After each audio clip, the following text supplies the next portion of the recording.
Close your eyes. The past is about to speak.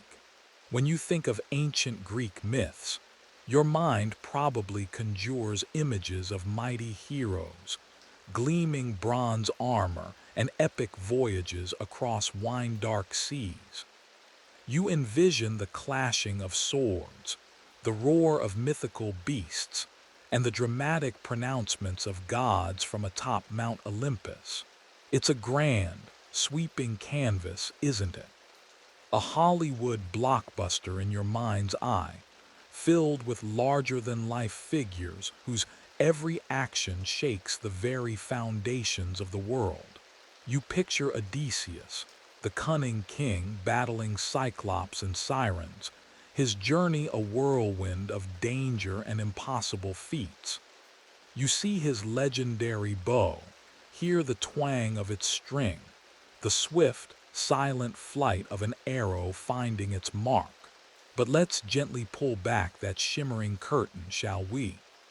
Because while those grand tales certainly existed, they were often woven on a much quieter, far less glamorous loom. For the vast majority of people living in that distant past, life was less about slaying monsters and more about the relentless rhythm of the mundane. It was about the chores, the scarcity, the constant, low hum of effort just to get through another day. There were no dramatic close-ups on the person scrubbing the floor, or the woman meticulously preparing a meal that might be gritty with sand from the stone mill. Honestly, you probably wouldn't last a day without modern conveniences, or even indoor plumbing. We're going to step into that quieter reality tonight. Now, dim the lights, maybe turn on a fan for that soft background hum, and let's ease into tonight's journey together. Drift through time, dream through history. Tonight, you are Penelope, Queen of Ithaca. Not the Penelope of soaring epic poems, but the Penelope of quiet, dusty reality. Your story isn't one of grand quests across treacherous oceans, but of patient, painstaking dedication within the confines of your own home. Your battlefield is not a bloody plain, but the silent, rhythmic space before your loom. Each morning, as the first sliver of dawn touches the eastern sky, painting the rough-hewn stone walls of your weaving room in pale, shifting light, you rise. There is no alarm clock, of course, no gentle digital chime to rouse you from your sleep. Instead, your internal clock, honed by years of routine and quiet urgency, pulls you from your sleep. Perhaps it is the distant crow of a rooster or the subtle shift in the air that signals the coming day. You yawn, a small, private stretch that you rarely allow yourself in the presence of others. The air in your chamber is cool, often damp from the sea, carrying the faint, earthy scent of the island and the ever-present smell of unwashed bodies, yours included. No matter how often you bathe, the pervasive realities of ancient life cling to everything. Your feet meet the cold stone floor, a familiar jolt that clears any lingering tendrils of sleep. There's no thermostat to argue over, no adjustment for comfort. You simply adapt. You pull on your chiton, the simple linen tunic that feels coarse against your skin, a stark reminder of the materials you work with daily. It's functional, not fashionable, and designed for the repetitive motions of your task. You wrap a hamadion around your shoulders, a heavier cloak to ward off the morning chill, its wool scratchy but warm. As you make your way to the weaving room, the palace is still mostly silent. The suitor noise has not yet begun, that cacophony of demanding voices and boisterous laughter that will soon fill your halls. This brief quiet is your sanctuary, a precious few moments before the performance of queenly dignity must begin. You hear only the rustle of your own garments, the soft padding of your bare feet, and perhaps the distant murmur of the sea, a constant presence around your island home. There's no buzzing refrigerator to raid, no instant coffee to brew. Your morning sustenance is simple, perhaps a piece of hardened barley bread, gritty with the imperfections of ancient milling stones, and a sip of water, drawn from a well that might itself hold the subtle taste of the earth it flows through. You eat quickly, chewing slowly, feeling the rough texture on your tongue. You step into the weaving room. It is a space dominated by the upright loom, a large wooden frame that stands tall and imposing, a silent sentinel in the center of the room. The loom is not a decorative object. It is a heavy, functional piece of equipment, crafted from sturdy timber, its joints worn smooth by years of use. It smells of wood, dried fibers, and a faint, almost sweet scent of lanolin from the unwashed wool. You run your hand over the warp threads, already strung taut and vertical, waiting for your touch. They feel cool and smooth, but you know that beneath your fingers lies the potential for warmth, for fabric, for a narrative spun thread by thread. This is your work. This is your power. And this is your cage. For a queen in your position, the expectations are clear. Manage the household, supervise the servants, and occupy yourself with appropriate feminine tasks.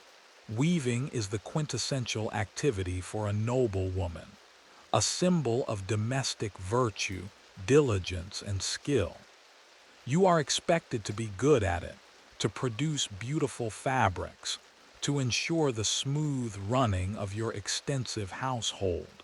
The loom is your stage, your studio, and your prison.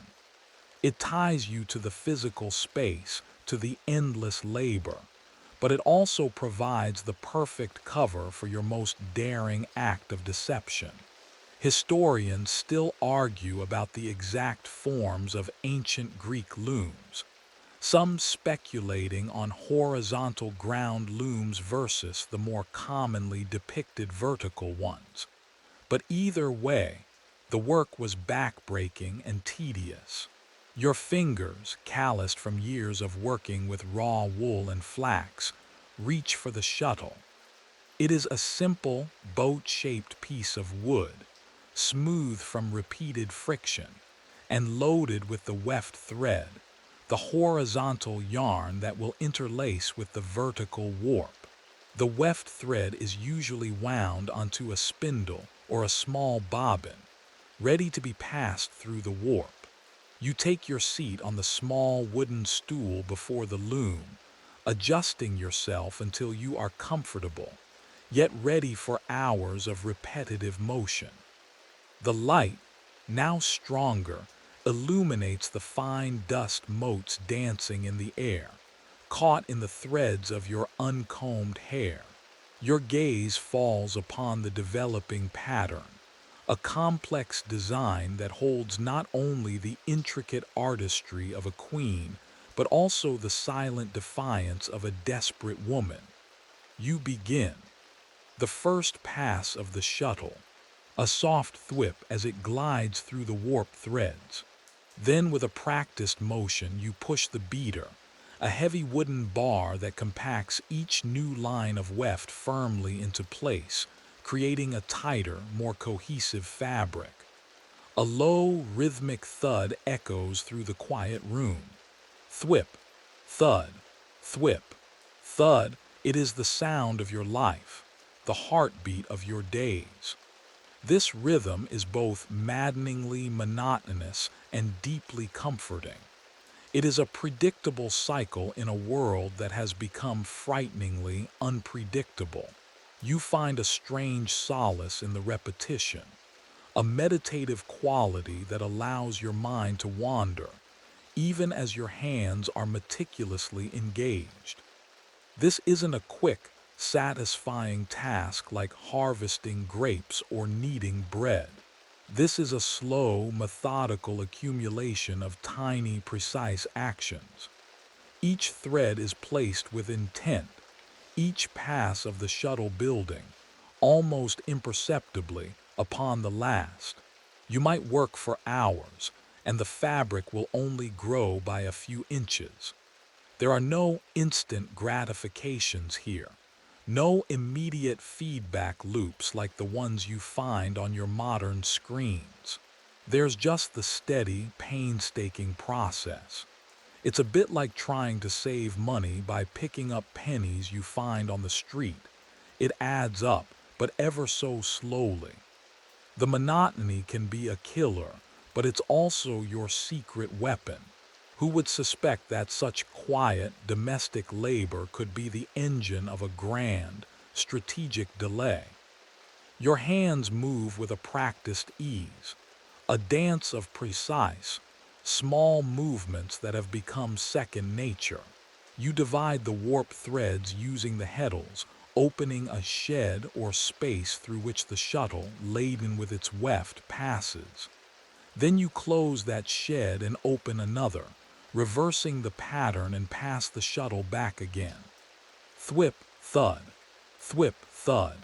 The sounds are your companions, the only consistent rhythm in a life that has been violently disrupted.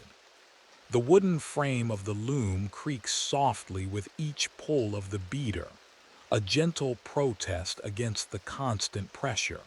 You can feel the vibration through your fingertips, a subtle tremor that courses from the loom, up your arms, and into your very bones. This is the pulse of your day. The raw wool itself has a distinct aroma. It's not the fresh, clean scent of newly laundered linen, but something richer, earthier. It carries the faint, gamey smell of the sheep, perhaps a hint of the lanolin that makes it water-resistant, or the natural dyes you've used to color it: madder root for deep reds, woad for blues, all of them processed by hand, giving them a slightly irregular, organic quality. Your fingers absorb the smell, and it becomes part of you, a permanent fixture in the tapestry of your senses. You can taste the dust that sometimes settles on your lips, a dry, fine particulate that seems to permeate every corner of the ancient world. As you work, your gaze is fixed on the warp threads, the vertical lines that stretch from the top beam down to the cloth beam below. You watch the horizontal weft threads intertwine, slowly building a solid piece of fabric. The pattern you're weaving is intricate, demanding focus. It's not a simple plain weave. There are subtle shifts, delicate arrangements that require your full attention to ensure no thread is misplaced, no design element marred. This attention to detail is crucial, not just for the quality of the fabric, but for the credibility of your deception. A hastily or poorly woven piece would raise questions, and questions are the last thing you need. The light shifts through the open doorway or window, tracing the patterns on the floor as the sun arches higher in the sky. It catches the individual fibers of the wool, making them shimmer and glow like tiny, living strands. You are aware of the world outside this room, of the bustle slowly beginning in the palace, the sounds of servants moving about, preparing food, tending to their myriad duties. You can sometimes catch the faint, savory aroma of baking bread or roasting meat drifting in from the kitchens, a fleeting reminder that life, even under siege, continues its basic functions. Perhaps a servant passes by, their footsteps echoing softly on the stone, and you pause for a moment, listening before resuming your work. Your back begins to ache, the posture required for weaving, sitting upright for hours, and bending slightly forward to guide the shuttle takes its toll. Your shoulders tighten, a knot forming between your shoulder blades. You subtly shift your weight, stretch your neck, a quiet, almost imperceptible adjustment. There's no ergonomic chair here, no soft cushion to ease the strain. Your body simply endures, adapting to the repetitive demands placed upon it. It's a reminder of the physical cost of survival, a constant companion that will be with you throughout your day. This relentless physical commitment is something the epic poems rarely mention, isn't it? They tell of Odysseus's strength, of his cunning, of his battles, but they don't dwell on the persistent, quiet strength required of the women who waited, who managed, who simply survived. There is a scholarly debate, for instance, about the true nature of women's labor in ancient Greece. Was it a mark of low status, or was the management of complex household production, like textile creation, a significant source of a noble woman's power and influence within her sphere? We can only speculate about the full weight of the physical and mental endurance these daily tasks demanded. Occasionally, you hear the distant sound of a goat bleating from the hills outside, or the soft cooing of doves nesting in the eaves of the palace.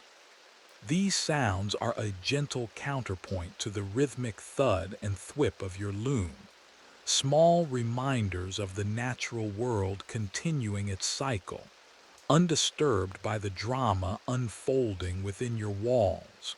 You might sip a little water from a simple clay cup, the cool liquid a welcome relief in your dry mouth, its taste hinting at the mineral content of the local spring. It's not chilled, of course, just cool from the earth. This is the very essence of boring history for sleep, isn't it? The quiet, unromanticized reality of existence. No grand pronouncements, no heroic deeds, just the steady, unwavering application of skill and will. It is here, in this quiet, unassuming space, that your resilience truly shines. You are not fighting monsters with a sword. You are fighting time and expectation with thread and patience. This tedious, methodical work is your shield, your weapon, and your silent protest. It is a slow, quiet, almost invisible rebellion against the fate others wish to impose upon you. Each thread meticulously placed is a tiny act of defiance, a quiet whisper of your enduring hope. You, the queen, are engaged in the most ancient form of time management, an intricate dance of purposeful delay. You are weaving not just fabric, but time itself. You immerse yourself further into the task, allowing the rhythmic sounds and sensations to envelop you. Your fingers, calloused yet sensitive, trace the paths of the threads. You can feel the slight variations in their thickness, the occasional knot, the smooth coolness of a linen strand contrasting with the coarser, warmer wool. Each individual thread, spun from raw fiber, holds the memory of its origin: the sheep on the rocky hillsides of Ithaca, the flax growing in some distant field. This isn't mass-produced fabric. This is a creation born of painstaking labor from start to finish. You are intimately connected to every fiber. The shuttle, a smooth piece of olive wood, feels familiar in your hand. You push it through the warped threads, guiding it swiftly across the loom. It creates a soft, rustling sound as it glides through the open space, a gentle whisper against the taut vertical lines. Then, with a practiced motion, your other hand grasps the heavy wooden beater, a substantial bar that extends across the width of the loom. You pull it down firmly, a dull, rhythmic sound as the newly laid weft thread is pressed tightly against the previous row. This sound is the very essence of your days, a constant, low thrumming that seems to vibrate through the very fabric of the palace. It is not an unpleasant sound, but it is relentless, a metronome marking the slow, steady passage of time. As you work, the pattern on the cloth slowly, almost imperceptibly, begins to emerge. You are weaving a complex design, a tapestry of intricate motifs that speak of your skill and artistry. Perhaps it is a pattern of waves, or a stylized depiction of the stars, or perhaps a geometric maze. You chose it for its complexity, for the sheer amount of time it would require to complete, knowing that every single thread you lay down, every single row you beat into place, is a tiny victory in your silent battle. You might even, for a fleeting moment, allow yourself a small, internal smile at the irony of it all, that such beautiful, detailed work is destined for a grand deception. It's a far cry from the heroic deeds and grand speeches that fill the bard's songs. No one will ever write an epic about your flawless selvage, but perhaps they should. The light continues to shift, painting different sections of the loom in brighter or softer hues. You notice the dust motes still dancing in the air, catching the light like tiny, ephemeral spirits. They are a constant reminder of the inescapable reality of your ancient world, a world without sophisticated air filtration, where dust was simply a part of the atmosphere, settling on everything, becoming part of your breath, part of your very being. You might feel a slight tickle in your throat from it, a dryness that even repeated sips of water cannot fully alleviate. The smell of the weaving room is a complex blend. There's the woody scent of the loom itself, the dry, earthy aroma of the wool, and perhaps a faint, metallic hint from the iron tools used to maintain the frame. Interspersed with these are the smells of the palace outside your room, the lingering smoke from the kitchen fires, the faint, pungent scent of unwashed human bodies that is ever present in any crowded dwelling. And if the wind shifts, the fresh, salty breath of the sea carried in through an open window. These smells are not always pleasant, but they are familiar, grounding you in the reality of your situation. Your focus remains unwavering, even as your mind begins to wander. This kind of repetitive manual labor often creates a curious duality. Your hands are utterly engaged, performing precise, learned movements, while your thoughts are free to roam. You might think of Odysseus, your husband, wondering where he is, if he is alive, if he will ever return. You might recall fragments of memories, his laughter, the way he looked at you, the warmth of his hand in yours. These thoughts bring a dull ache to your chest, a quiet sorrow that you must push aside, for there is work to be done. You are acutely aware of the passage of time, not by clocks, for there are none in the modern sense, but by the sun's journey across the sky, by the increasing sounds of the suitors' revelry as the day wears on, by the gradual growth of the fabric beneath your hands. Mainstream historical consensus, often highlights the laborious nature of textile production in ancient societies, noting that it was one of the most time-consuming domestic tasks. A single large garment could take weeks or even months to produce from raw materials, making textiles incredibly valuable.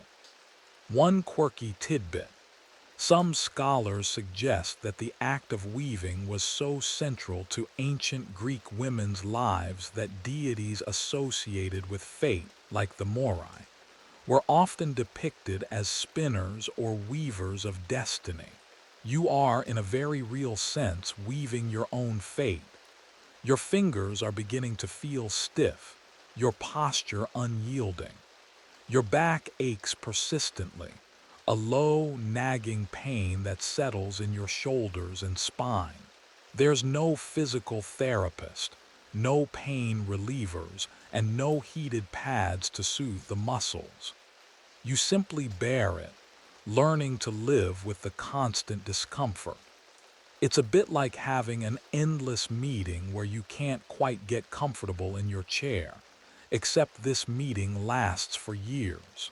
This persistent physical demand is a reality that often goes unacknowledged in the heroic narratives. Yet, it is a testament to the immense physical endurance of people in the ancient world. Historians still debate the specific social implications of weaving for elite women in ancient Greece. Was it merely a domestic chore, or did it signify a unique form of power and influence? Given the economic importance and symbolic weight of textiles, you, however, are not thinking of academic debates. You are simply focused on the next thread, the next pass of the shuttle, the next downward press of the beater.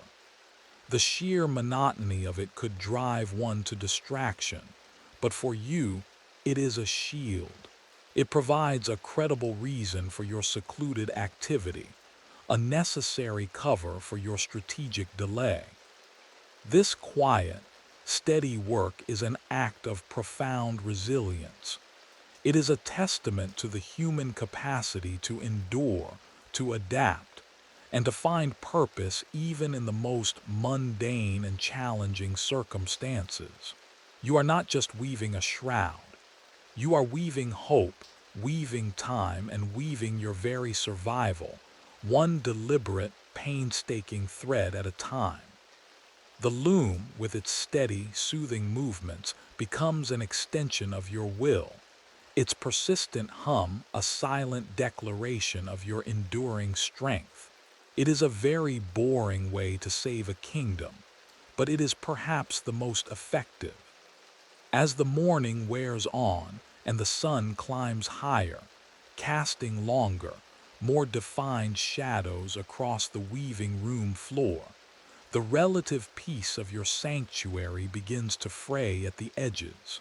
The distant, muted sounds that once hinted at the palace waking up now grow louder, more insistent, transforming from background hum to an unwelcome intrusion. You hear the distinct sounds of voices, boisterous and demanding, carrying from the great hall. It is the suitors.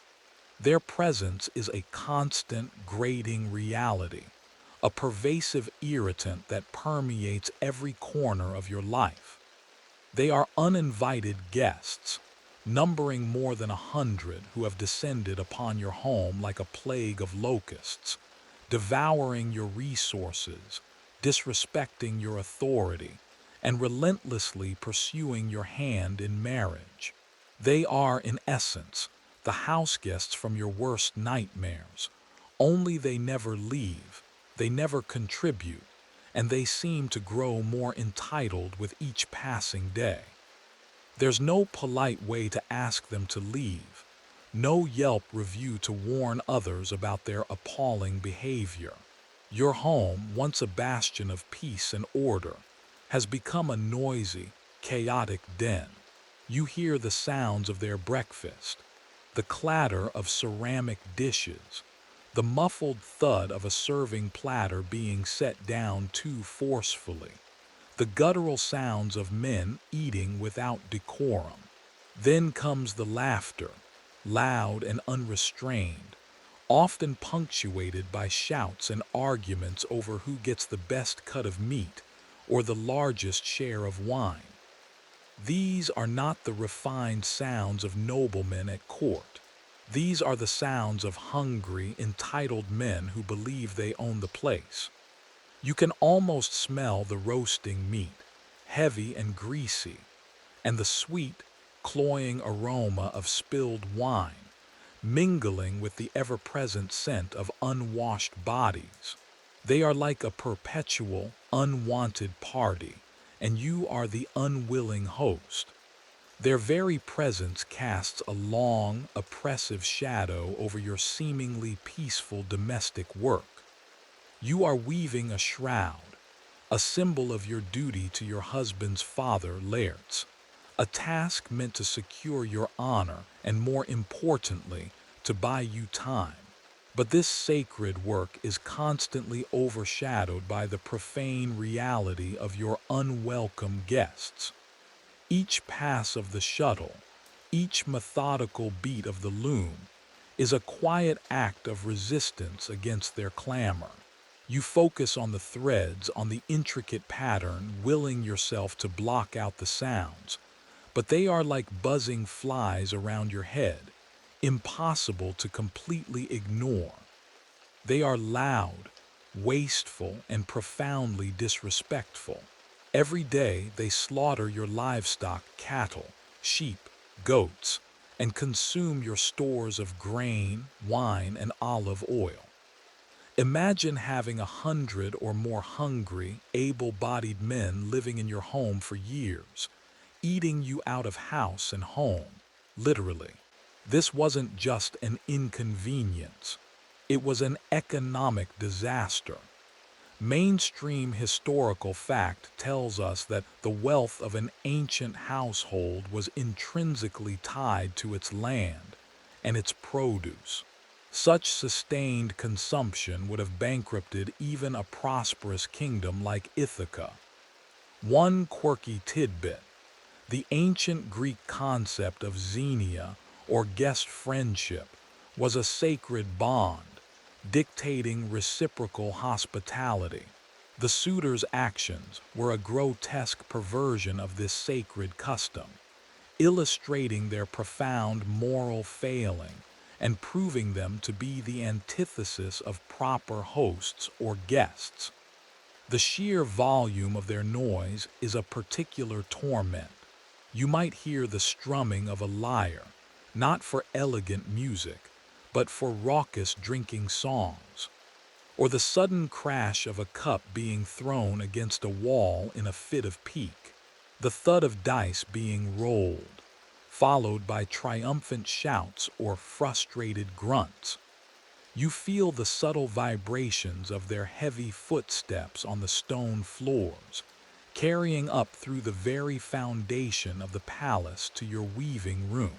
It's a constant tension, a low-level hum of anxiety that never quite dissipates. You might feel a dull headache begin to throb behind your eyes, a direct result of the persistent sensory assault. Scholarly debate often centers on the precise motivations and social structures surrounding the suitors.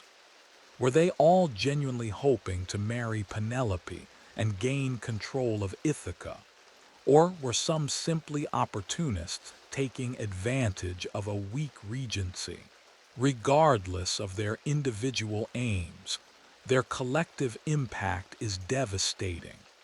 They represent the erosion of order, the breakdown of social norms, and the profound vulnerability of a kingdom without its king.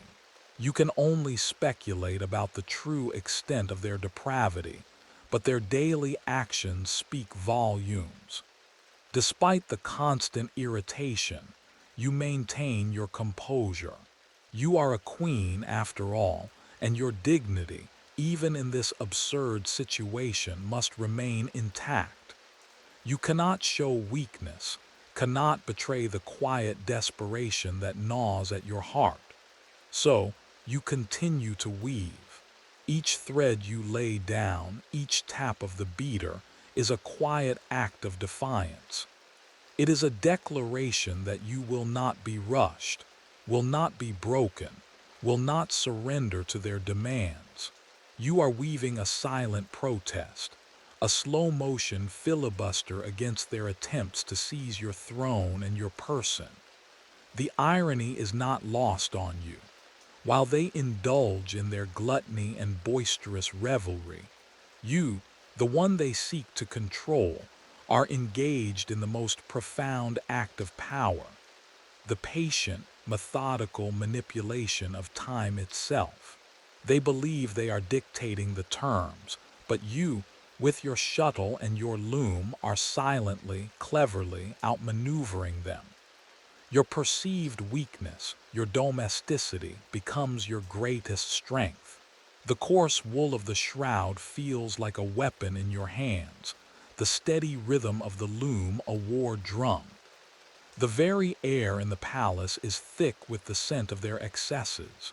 Stale wine, sweat, rich food, and the acrid tang of envy and greed. It's a far cry from the fresh sea breeze that sometimes drifts through the windows. You might unconsciously hold your breath for a moment, or turn your head slightly, trying to avoid a particularly strong wave of odor. This is the reality of your day, a sensory landscape dominated by the uninvited. Yet, despite it all, your hands remain steady, your focus unbroken. This quiet resilience, this ability to find focus amidst chaos, is a hallmark of human endurance.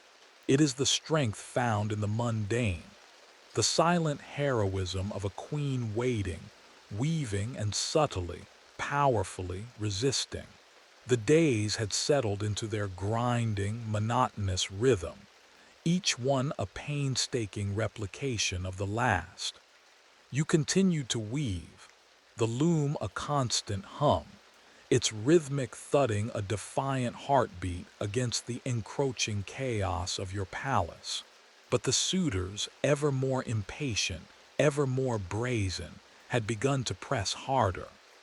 Their whispers, once confined to the great hall, now seemed to slither through the very walls of your weaving room. You heard the casual references to your endless task, the thinly veiled accusations of delay. Their patience, never abundant, was clearly wearing thin. The air in the palace grew heavier, not just with the smells of feasting and stale wine, but with the palpable tension of unspoken demands. You could taste it, a bitter metallic tang on your tongue like old blood. Your servants, those few who remained loyal, moved with hushed urgency, their faces drawn with worry. Even the very stones of the palace seemed to absorb the anxiety, feeling colder, heavier beneath your bare feet. It was time for a new maneuver, a strategic play that would buy you more precious time. You needed a reason, a socially acceptable, culturally unassailable reason, to prolong your widowhood and your weaving. One morning, after a particularly raucous night from the suitors, whose loud shouts and drunken boasts had echoed through the palace until dawn, you made your appearance in the great hall. The sounds of their morning meal, the clatter of bronze on ceramic, the chewing and slurping, momentarily hushed as you entered. All eyes turned to you, 100 or more pairs of greedy, expectant gazes. The air was thick with the scent of roasted goat and strong wine, still heavy from the night before, making your stomach churn slightly. You stood tall, feeling the familiar coarse wool of your chiton against your skin, your face composed, betraying none of the internal turmoil. You announced your grand project. Your voice, though calm, carried clearly across the hall, each word chosen with deliberate precision. "My lords," you began, your gaze sweeping across their expectant faces, "since the great Odysseus has been gone for so long, and his father, Laertes, grows old and frail, I have resolved to undertake a solemn task." A murmur rippled through the suitors.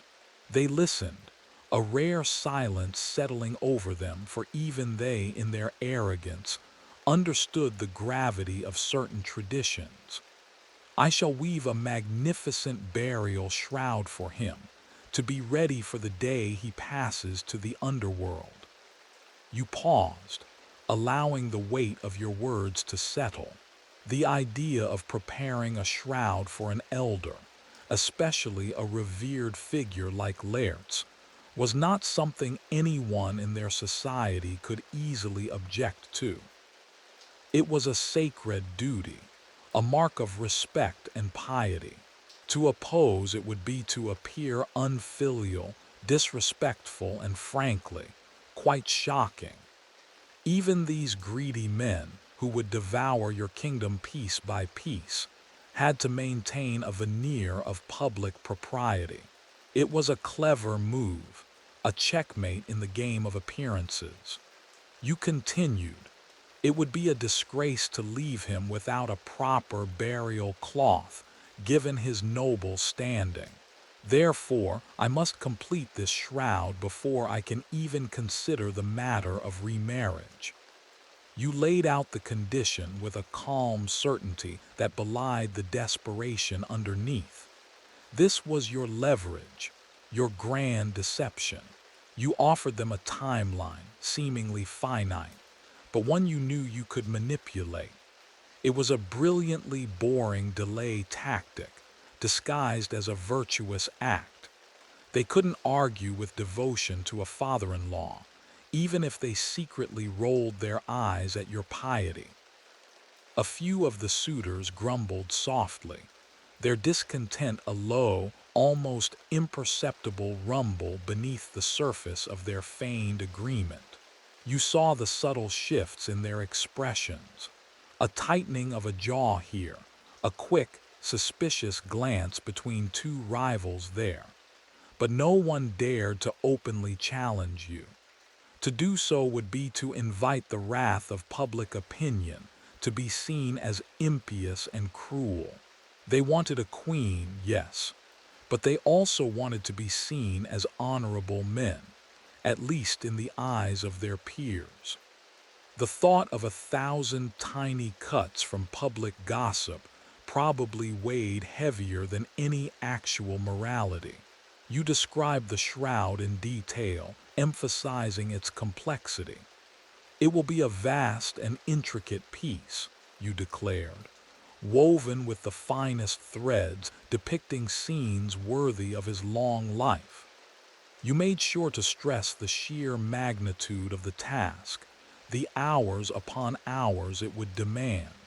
This was not a simple piece of cloth. It was a monumental undertaking, designed to consume years. Mainstream historical sources confirm that shrouds and other ceremonial textiles were often incredibly elaborate and time-consuming to create, sometimes requiring multiple weavers. This lent credibility to your claim that such a project would take considerable time. The suitors, after a brief huddle of whispered consultations, eventually conceded. What else could they do?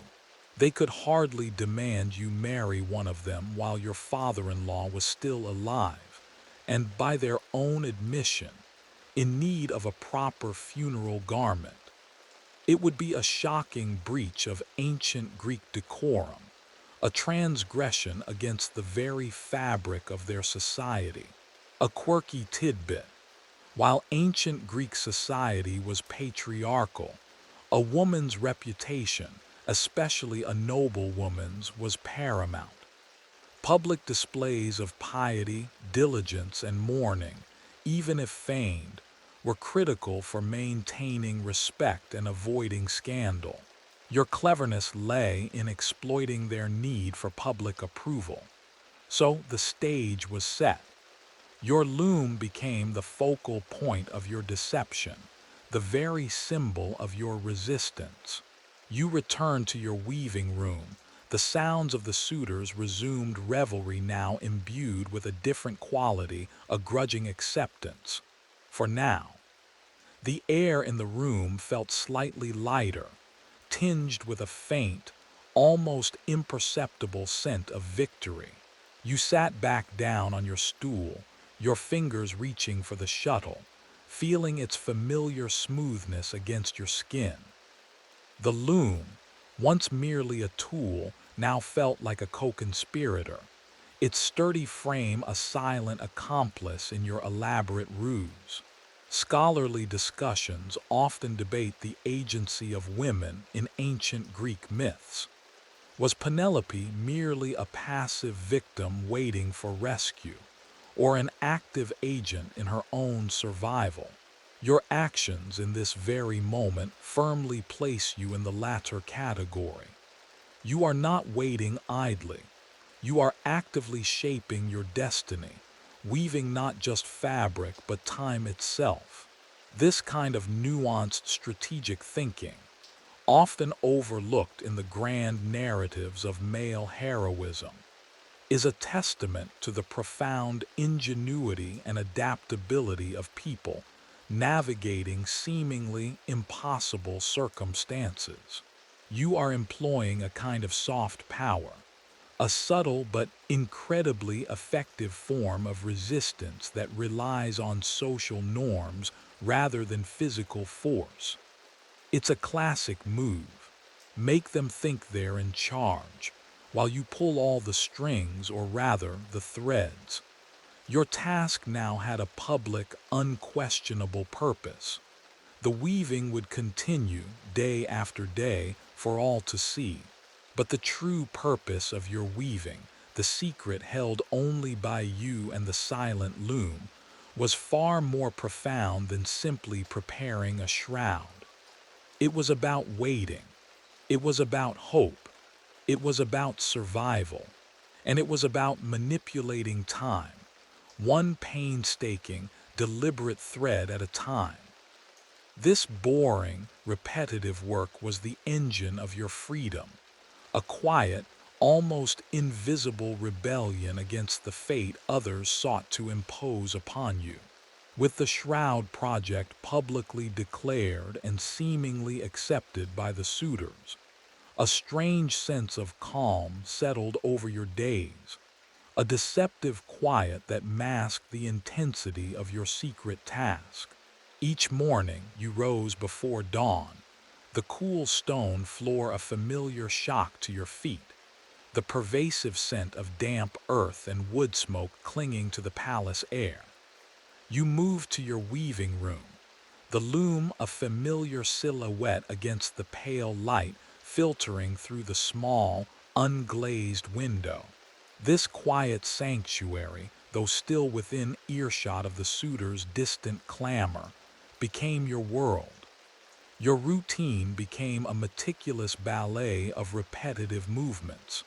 You selected your threads, fine linen and soft wool, sometimes dyed with precious colors you had carefully hoarded. The feel of the fibers between your fingers was a constant sensory anchor. The smooth, cool slip of linen, the slightly coarse, springy texture of wool. You could discern the quality of each strand by touch, a skill honed over the years. As you threaded the shuttle, a soft swish of fiber against wood, you focused on the intricate pattern. It was a complex design, deliberately chosen for the time it would consume. Each day you laid down rows of weft, watching the pattern slowly, painfully, emerge from the warp. The sounds of your work filled the room, the rhythmic thwip of the shuttle flying across the loom, followed by the satisfying thud as the heavy wooden beater compacted the new row into place. These sounds became the heartbeat of your deception, a steady, hypnotic pulse. They were sounds of industry, of domestic virtue, of a queen fulfilling her sacred duty. No one looking in would suspect the true nature of this diligent labor. The loom itself creaked and groaned softly under the constant tension, its timbers warmed by the friction of thousands of passes, smelling faintly of dried wood and lanolin. You worked for hours, sometimes through the morning, sometimes well into the afternoon, pausing only for a brief, simple meal, perhaps some olives, dry bread, and a few sips of watered wine, the taste bland and familiar. Your focus was absolute. Each thread had to be precisely placed, each beat firm and even to ensure the fabric was flawless. A single error, a dropped thread, a loose weave, could potentially unravel your entire scheme. It was like building a house of cards, each card dependent on the others, each small misstep threatening collapse.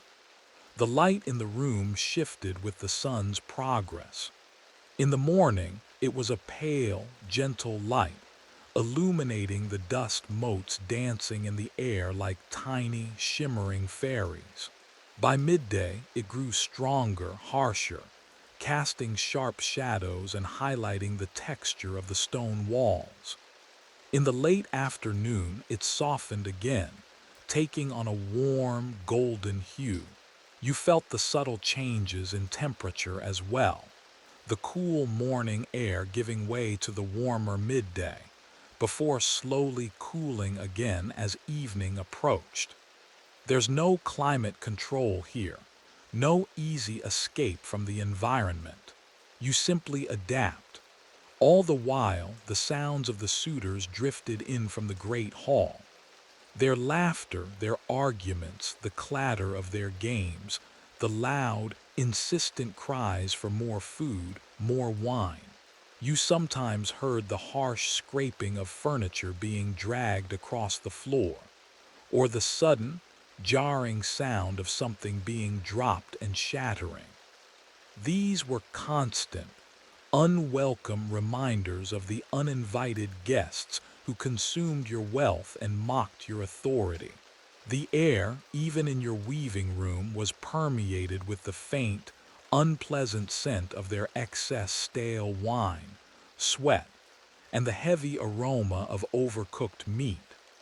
It was an assault on your senses, a constant test of your composure.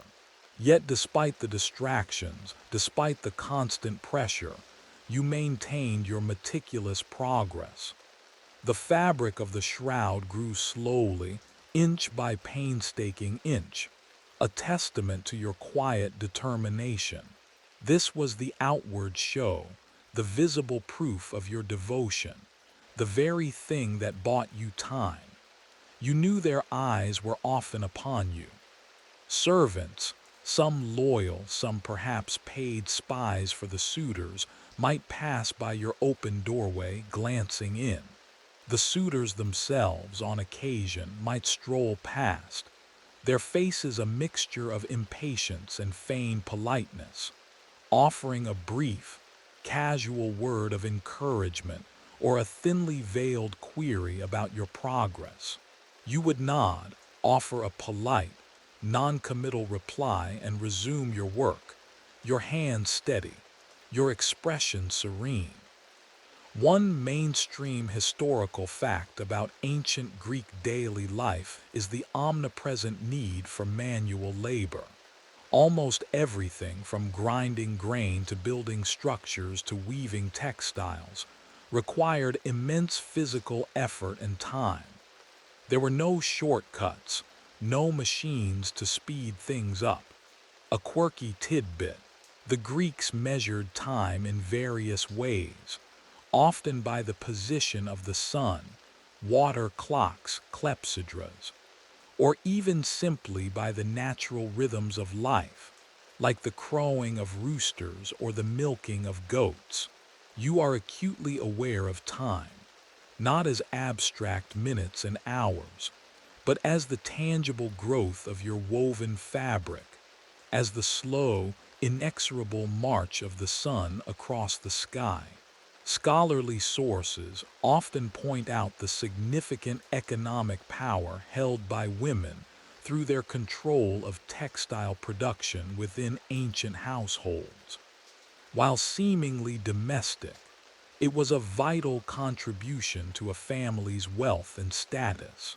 You are exercising this power, not just through the creation of fabric, but through the strategic deployment of its creation. You are exploiting a cultural expectation that women weave to serve your own complex, hidden agenda. This is a subtle yet profound demonstration of human ingenuity, of finding power and agency within the most restrictive of circumstances. Your resilience lies not in grand pronouncements, but in the unwavering, methodical repetition of your daily task. Every thread you weave, every segment of the design you complete adds to the illusion. You are building, slowly but surely, a physical representation of your patience, your piety, and your unwavering commitment to your duty. The suitors, blinded by their greed and their assumptions about your role, see only a diligent queen. They do not see the clever strategist, the patient trickster, the woman who is meticulously manipulating them, one boring, beautiful thread at a time. This methodical progress, the slow accumulation of fabric, is your weapon. As the afternoon light softened, casting long, dramatic shadows through the open archways of the palace, you would finally set aside your shuttle.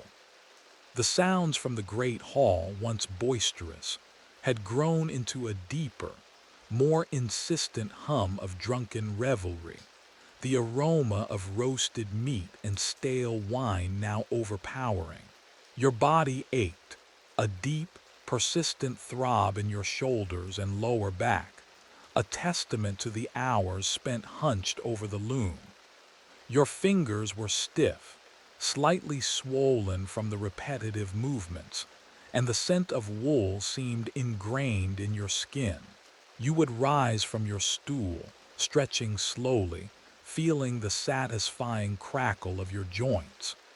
You would smooth down your chiton, brush away any stray fibers, and carefully cover the loom with a protective cloth, shielding your day's work from dust and curious eyes. This was the outward ritual, the public closing of your workday. To any casual observer, you were simply a diligent queen, retiring for the evening, having faithfully advanced her solemn task. This quiet act of wrapping your loom was a theatrical flourish, a visual sign to any wandering servant or watchful suitor that your work was done for the day. But the real work, the secret, subversive work, was only just beginning. As night descended upon Ithaca, bringing with it the cool embrace of the sea breeze and the deep quiet that followed the suitor's inevitable collapse into drunken sleep, you would begin your true labor. The palace, which during the day echoed with unwanted noise, now offered a profound silence, broken only by the distant lapping of waves against the shore, or perhaps the hoot of an owl from the nearby olive groves. The air grew cooler, carrying the fresh, clean scent of the sea, a welcome relief from the stale atmosphere indoors. You would wait. Patience, as you knew, was your greatest virtue and your most formidable weapon. You waited until the last lamp had been extinguished in the great hall, until the last boisterous laugh had faded into a snore, until the last shuffling footsteps of the guards had receded down the corridors. You listened intently, your senses heightened, straining to catch any sound that might indicate a watchful eye or a restless sleeper. There was no instant message to confirm everyone was asleep. You relied on the age-old methods of quiet observation and deep intuition. When you were certain the palace was steeped in the deep, unseeing quiet of slumber, you would return to your weaving room. You moved like a ghost, your bare feet making no sound on the cold stone floors, your shadows swallowed by the deeper darkness. The air in the room was cooler now, and you might shiver slightly, but the urgency of your task propelled you forward. You would uncover the loom, revealing the progress you had made during the day. In the faint, flickering light of a single oil lamp, its flame casting dancing shadows on the walls, the beautiful fabric you had meticulously woven now seemed to shimmer with a deceptive promise. And then, with a quiet, almost reverent act of destruction, you would begin to unravel it. Your fingers, which had spent the day painstakingly weaving, now moved with an equal precision, but in reverse. You would find the end of the weft thread, the last one laid, and gently, carefully begin to pull. The thread would whisper as it came loose, like a sigh escaping the fabric. Then another thread and another, each one pulled free, each loop unmade, each segment of the pattern disappearing back into individual strands. You would systematically undo the day's work, an hour, sometimes two, or even three, spent in this quiet, repetitive act of deconstruction. The sounds of this unweaving were subtle, almost imperceptible. The soft friction of thread against thread, the whisper of fibers loosening, the gentle plucking sound as a particularly stubborn thread came free. There was no dramatic flourish, no loud tearing. It was a painstaking, deliberate undoing, as methodical as the weaving itself. As the threads came loose, they would collect in a soft pile on your lap, a tangible representation of your cleverness, your quiet defiance. The smell of the wool, once a constant companion, now seemed to deepen in the quiet of the night, taking on a slightly damp, earthy quality. This was the true genius of your plan. You were caught in a trap of time, where you had to produce something but couldn't finish it. So you played the long game. Mainstream historical fact often overlooks the subversive power of domestic tasks in ancient societies. While seemingly confined, women often found ways to exercise agency and influence within their prescribed roles. This deliberate unweaving is a perfect example of such a strategy. A quirky tidbit: the phrase spinning a yarn or weaving a tale likely comes from the ancient world, where weaving was a common activity and metaphors of creation and deception were naturally linked to it. You are quite literally unweaving a tale to buy time. The irony was profound. By day, you were the picture of diligence, weaving slowly, patiently for all the world to see. By night, you were a silent saboteur, undoing your own progress, ensuring the task would never be completed. You were perpetually caught in a cycle of creation and destruction, a textile version of the mythical Sisyphus, but with a purpose far grander than punishment. This wasn't just about delaying marriage.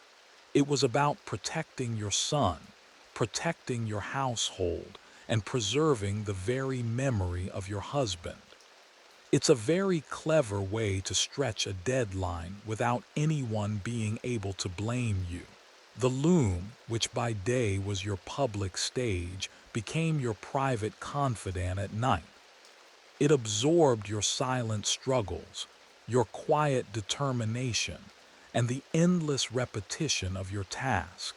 It smelled of wood, thread, and the faint, sweet scent of your own exhaustion. Scholarly debates often ponder the mental fortitude required for such prolonged deception. How did you maintain your resolve, your focus, your secrecy for so many years?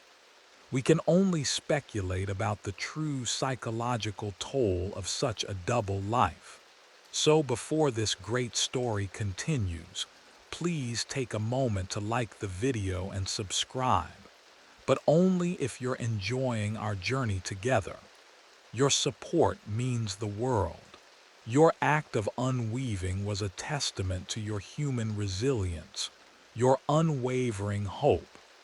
Despite the physical discomfort, the mental strain, and the ever-present threat of discovery, you persisted. Each loosened thread was a small victory, a silent assertion of your will.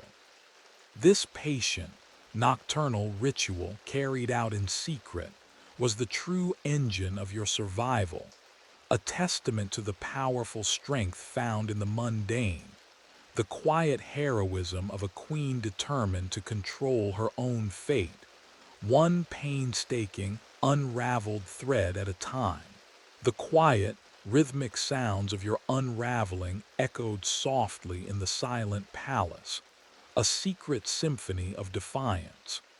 The cycle of weaving by day and unweaving by night became your relentless reality. Each sunrise brought the renewed pressure to appear industrious, to visibly advance the shroud, while each sunset offered the clandestine opportunity to undo the day's progress. Your hands, once smooth, grew rougher, the skin on your fingertips permanently etched with the slight abrasions from countless threads. The very scent of wool seemed to be absorbed into your pores, a constant, earthy aroma that permeated your clothes and even your dreams. The loom, your silent accomplice, stood testament to this double life. By day, it hummed with apparent progress, absorbing the quiet thuds of the beater and the soft thwip of the shuttle. By night, it bore witness to the gentle whisper of threads being pulled free, the soft rustle as the carefully woven fabric became mere strands once more. The wood of the loom, worn smooth in some places, splintered in others, seemed to echo with the accumulated sounds of your quiet labor, both creative and destructive. It smelled of dried timber, of old fibers, and of the faint, sweet scent of your own exhaustion. This duality was your constant companion. You would spend hours under the scrutiny of occasional glances from passing suitors or servants, meticulously weaving, creating a surface of diligent work. You could feel the subtle shifts in the air when someone lingered too long, or the faint, almost imperceptible sound of a curious footstep stopping outside your door. You maintained a serene, focused expression, your hands moving with an almost hypnotic regularity, never giving away the secret knowledge that this entire enterprise was a calculated illusion. You even hummed softly sometimes, a low, tuneless melody to add to the illusion of carefree industry. The suitors, for their part, grew increasingly frustrated. They would visit your weaving room ostensibly to admire your work, but their eyes were sharp, their questions pointed. How much longer, Queen Penelope? One might ask, his voice thick with impatient insinuation. Surely such a skilled weaver as yourself can complete this task swiftly. Another might carelessly run a hand over the woven portion, feigning admiration, but in reality, assessing the progress. You would respond with polite vagueness, speaking of the intricate nature of the pattern, the need for perfection, the sacred duty to the revered lairds. Their expressions would betray their irritation, but they were trapped by their own imposed code of honor, unable to outright object to a filial duty. It was like watching someone try to rush a long, complex recipe they couldn't object to. The tension in the palace was a thick, unyielding blanket. The sounds of their revelry often shifted from boisterous to argumentative, their voices growing sharper, their demands more strident. You sometimes heard the unmistakable sound of a fight breaking out in the great hall, a raised voice, a heavy thud, the crash of breaking pottery, followed by the hurried whispers of servants trying to quell the disturbance. The scent of stale wine and unwashed bodies became more pervasive, even clinging to the very stone of the walls, a physical manifestation of their oppressive presence. You would taste the bitterness of anxiety at the back of your throat, a constant companion. In the dead of night, after ensuring every last suitor and servant was deep in slumber, you would return to the loom. The flickering light of your small oil lamp would cast dancing shadows on the walls, making the room seem both intimate and vast. You would carefully, patiently begin to unravel the threads. The sound was a soft, almost imperceptible, a whisper of undoing that only you could hear. Each pulled thread, each unmade loop, was a small, silent act of rebellion. The piles of unraveled yarn would grow steadily, only to be rewound onto bobbins, ready for the next day's progress. This repetitive act of unweaving was physically demanding in its own way. Your fingers, though adept, would tire from the careful disentanglement. Sometimes a knot would stubbornly resist, requiring extra patience and a delicate touch. You worked quickly but silently, knowing that any unexpected noise could betray your secret. The cool night air would sometimes bring goosebumps to your skin, a shiver of both cold and the thrill of the danger. Mainstream historical understanding confirms that ancient Greek households were largely self-sufficient, with textile production being a crucial economic activity. A quirky tidbit: ancient Greeks often used time and kairos, opportune time, distinctly.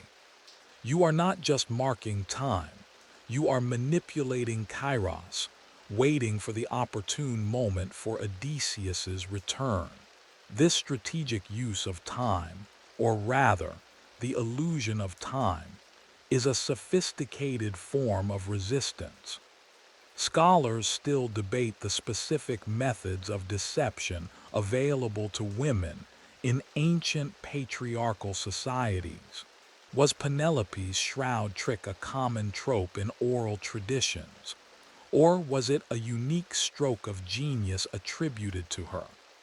Regardless, it highlights the ingenuity of human resilience when faced with overwhelming power.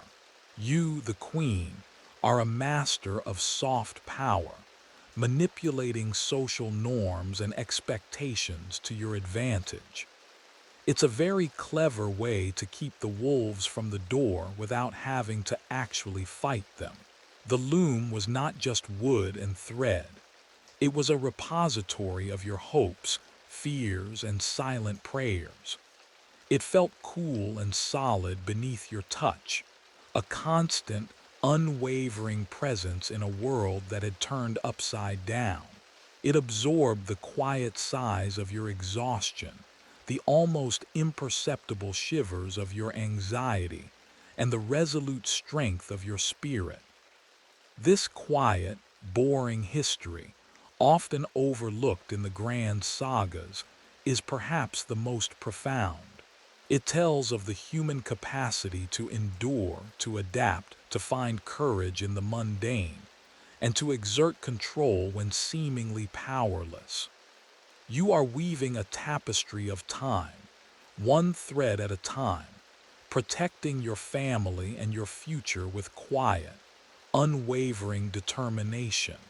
As the seasons turned, marking the slow, inexorable march of time, your secret life at the loom continued its quiet, demanding rhythm.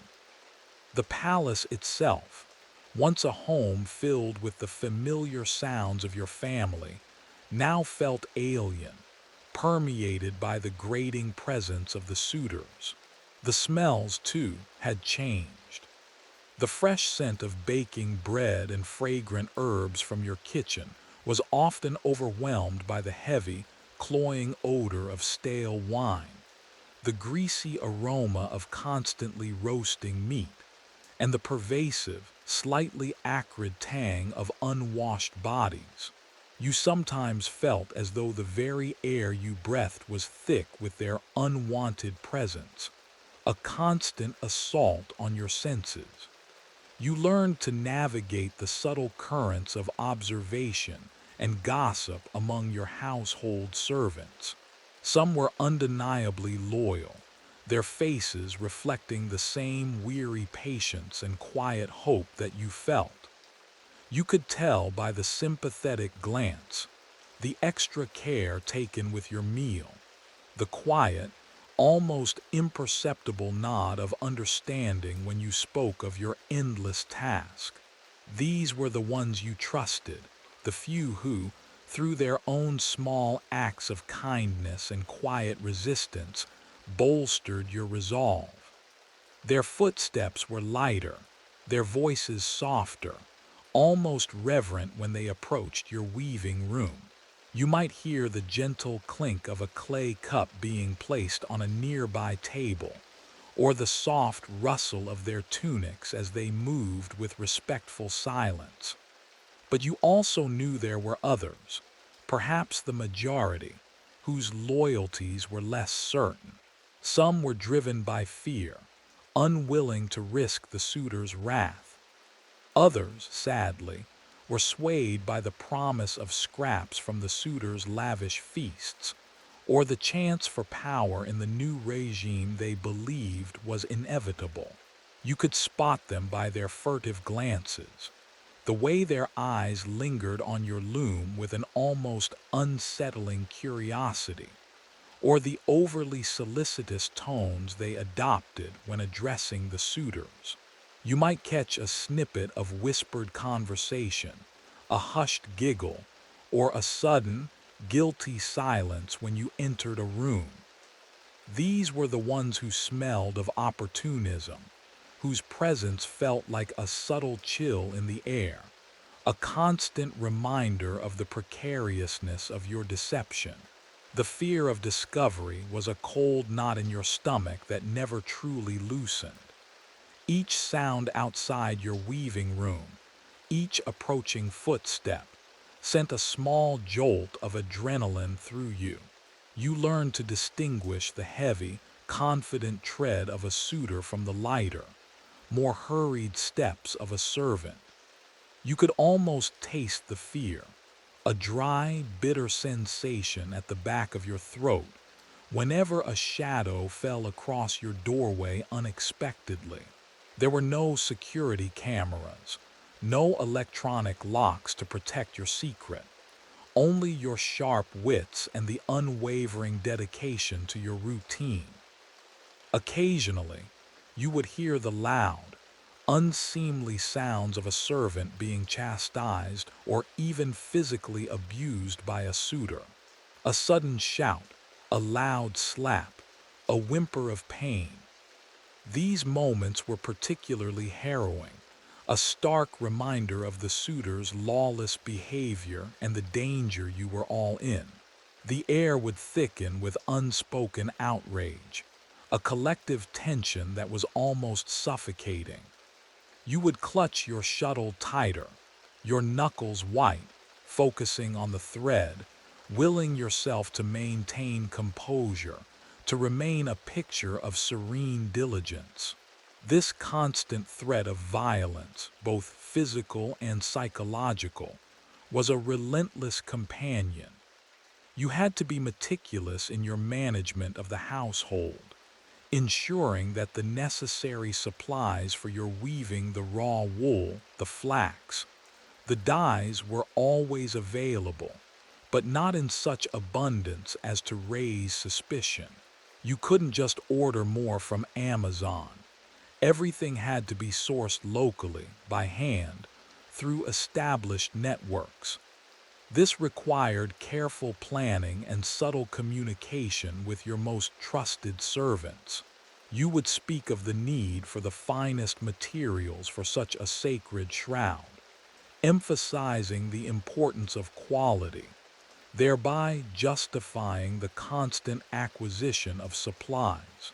The smell of raw wool, damp and earthy, or the sharp, metallic tang of newly prepared dyes, became an almost comforting scent, signaling the continuity of your vital work. Mainstream historical understanding tells us that household management was a complex and demanding task for ancient Greek women, encompassing everything from food preparation and preservation to textile production and slave supervision. It was far from a trivial role. A quirky tidbit: ancient Greeks believed in the concept of doxa, or reputation, which was crucial for both men and women. For a queen like you, maintaining a reputation for piety and diligence, even while secretly subverting it, was a delicate balancing act. You had to appear beyond reproach. Scholarly debates often touch on the extent of female agency within ancient Greek patriarchal structures. Was Penelope's ability to manipulate her situation a rare exception, or did many women find subtle, everyday ways to exert influence and resist male authority? Your story, in its quiet power, certainly suggests the latter. We can only speculate about the true psychological impact of living such a sustained deception, the constant vigilance, the fear, the unwavering commitment required to maintain such an intricate lie over the years. Yet despite the constant pressure, the insidious whispers, and the ever-present threat of betrayal, you persisted. Your loom, a silent, wooden confidant, continued its rhythmic pulse, oblivious to the human dramas unfolding around it. Each thread you laid down, each one you unraveled, was an act of profound human resilience. You were demonstrating how ingenuity, patience, and a deep understanding of social dynamics could become the most potent weapons against overwhelming force. The quiet heroism of your daily routine, the mundane work of the loom, was the very bedrock of your resistance, a testament to the enduring power of a woman who refused to be broken. The initial patience the suitors displayed, grudging as it was, had long since evaporated, replaced by an increasingly aggressive insistence. Their demands, once veiled in polite requests for your presence at their feasts, were now open and unashamed. You could feel the shift in their demeanor, a palpable increase in their collective frustration that permeated the palace like a foul odor. The clatter of their dishes and the roar of their laughter grew harsher, punctuated by sharper arguments and more frequent outbursts of anger. You heard the sounds of their endless discussions about your stubbornness, their voices raised in irritation, their impatience a palpable, oppressive weight. They would approach you directly, their faces flushed with wine and self-importance, their words slurring slightly. Penelope, one might bellow, his breath reeking of stale grapes. The shroud nears completion. Surely you cannot delay us much longer. Another might add with a mocking tone, our patience is not boundless, queen. Ithaca needs a king. You would meet their gaze with a calm, unwavering stare, your face a mask of serene diligence, even as a tremor of fear passed through you. You felt the coarse wool of your chitin against your skin, a grounding presence in the face of their growing aggression. The pressure mounted in myriad subtle ways. They began to send gifts, not as tokens of affection, but as thinly veiled bribes and boasts of their wealth. Ornate necklaces, heavy bracelets, intricately carved boxes. Each gift felt like a new chain, binding you tighter to their unwanted attention. The metal of the jewelry felt cold against your skin, a stark reminder of your gilded cage. You accepted them with a practiced, neutral expression, knowing that refusing them outright would be seen as a grave insult, potentially escalating their impatience into outright hostility. The sounds of their revelry extended later into the night, making it harder for you to find the deep, silent hours necessary for your secret unraveling. You would lie awake, listening to the fading sounds of their drunken songs, the occasional crash of furniture, the last slurred arguments. The night air, usually a source of peace, was now disturbed by their lingering presence. You would taste the bitter tang of sleep deprivation and anxiety on your tongue, a constant reminder of your precarious situation. The fear of discovery, once a simmering ember, now felt like a persistent, cold flame. Your loyal servants, too, felt the increased pressure. Their movements became more furtive, their whispers softer, their faces etched with deeper lines of worry. They would offer you small, almost imperceptible signs of solidarity, a hand gently placed on your arm, a particularly comforting cup of warm water infused with a wild herb, a quiet sigh of shared burden. You understood their silent pleas, their anxieties for your safety and their own. They, too, were trapped in this suffocating atmosphere of hostile expectation. Mainstream historical sources confirm that marriage for ancient Greek women, particularly noble women, was often a political and economic transaction, not solely based on personal affection. Your situation, where you were pressured to choose a new husband for the stability of the kingdom, was a common reality. A quirky tidbit: the Greeks had a concept called hubris, excessive pride or defiance towards the gods, which often led to a downfall. The suitors, in their arrogance and disregard for Xenia and your will, were certainly exhibiting hubris, making their eventual downfall almost a certainty in the mythological framework. But you had no such certainty. Scholarly debate often questions the psychological impact of such prolonged psychological warfare on individuals in ancient times. How did you, or any woman in a similar position, maintain sanity and resolve under such relentless pressure? Your daily routine at the loom, the sheer monotony of it, likely served as a form of coping mechanism, a way to channel your anxiety and maintain control in the one sphere you could. The rhythmic thwip and thud of the loom provided a predictable, calming counterpoint to the unpredictable chaos around you. The very air in your weaving room, despite its relative quiet, felt charged with their impatience. You could almost feel their eyes on you, even when they weren't physically present, a lingering sense of their watchful, suspicious presence.